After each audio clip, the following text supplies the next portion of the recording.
but I just feel it in my whole being that I'm the best fighter on the planet. Now my job is just to prove it.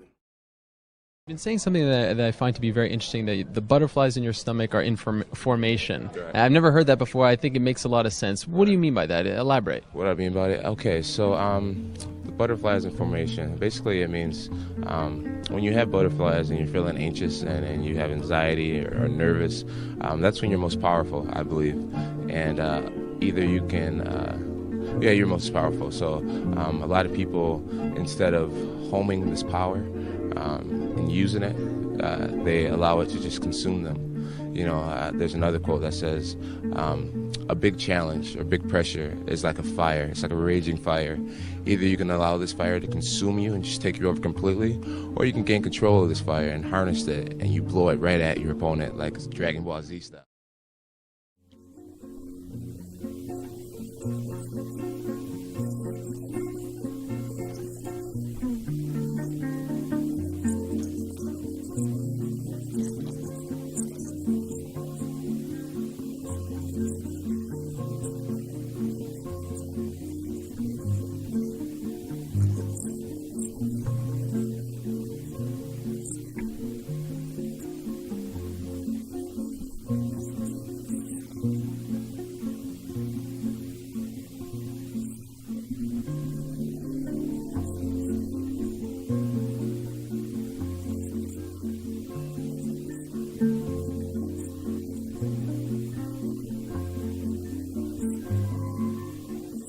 I honestly believe that I was born to fight. I really believe it in my whole heart. And some people think that's silly. But I think a lot of great athletes, people who are really good at what they do, it's more than just what they could do in the gym. It's something that starts way before they're known in the arenas. It's something that is like an internal belief. And I honestly have convinced myself that I'm not designed to lose. I believe that if I study my opponent, I give these guys the utmost respect and attention they deserve. I don't think that I was designed to lose to any person. And when you have that level of self-belief, it's hard for you to, you just feel like you're being disrespectful to your path, to your destiny, by allowing your human emotions to take over and showing fear and all that type of stuff. Like, don't get me wrong, I have the worst anxiety.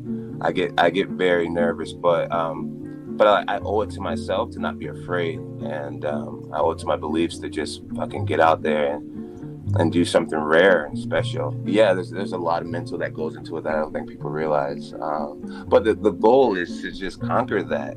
Conquer that. By the time you get to the arena and you're backstage, you realize that this is where you were meant to be. Like, this is what you're good at, and you owe it to all the people out there who are unsure.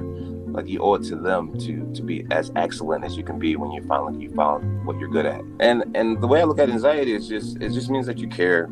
You care about the outcome and how you perform and how you perceived and everything. I feel like when you get to a place when you don't feel anything, it's probably when it's time to hang it up and try something different. At this point, I still get really nervous, man. I have nightmares about my opponents. So with Rampage Jackson, I kept having these nightmares that I would get knocked out. And no matter how the fight played out, I would always get knocked out. And it was always within the first 30 seconds of the fight. And I couldn't avoid this inevitable knockout that I was going to experience in the first round.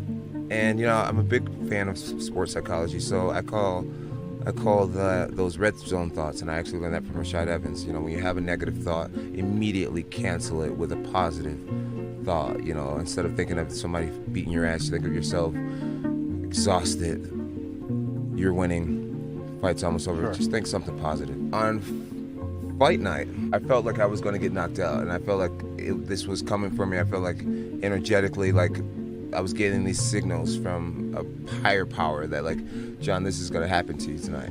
And I couldn't avoid it. So I just had this super deep prayer where I got down on my knees and I touched my body from my head to my toe for the first time. And I prayed this prayer asking God to just give me these supernatural, like, reaction abilities, speed, flexibility, awareness. And And as I was praying this prayer and touching myself and rubbing myself and meaning every ounce of this, thinking my life is on the line, I noticed, looking at myself, that I was covered in feathers. I was covered in white feathers. Like a hallucination? It wasn't a hallucination, man. It was real as fuck to you. It was very real to me. It was very real to me. I could see myself covered in, like, there was like small feathers in between my fingers, and I was covered in feathers, and they came up like to my neck, and my face was still like normal, not in feathers, but my hands and feet were covered, and I felt like I was like this fighting thing that wasn't earthly, almost. And I like felt this surge of energy, power, flexibility, mental acuity and awareness and sharpness that I had never experienced before. And I like jumped off my knees and like landed on both feet immediately, and I was just like, woo! Woo! And I was just, Wendy's like,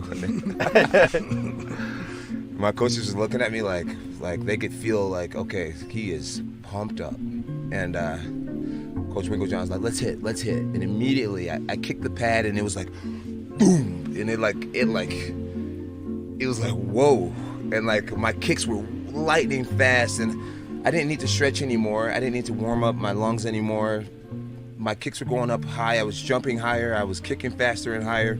It was an unbelievable experience, and I actually was able to hang on to this feeling and this illusion of myself being in this alter ego all the way through the cage, all the way through my walk to the cage. And I felt like in that Rampage Jackson fight, I walked into that fight as this Featherman for the first time, and my idea to crawl towards him was the only thing that hadn't happened in all my nightmares, right? Because in every fight I started on my feet. So something just said, get on your knees and crawl up to him. And then automatically the dream voids itself of him knocking you out immediately, right? So I did that, and I got to kind of, I don't know, fight in an alter ego kind of state, and it was super powerful. Now to this day, I say that same kind of prayer over myself, and I believe that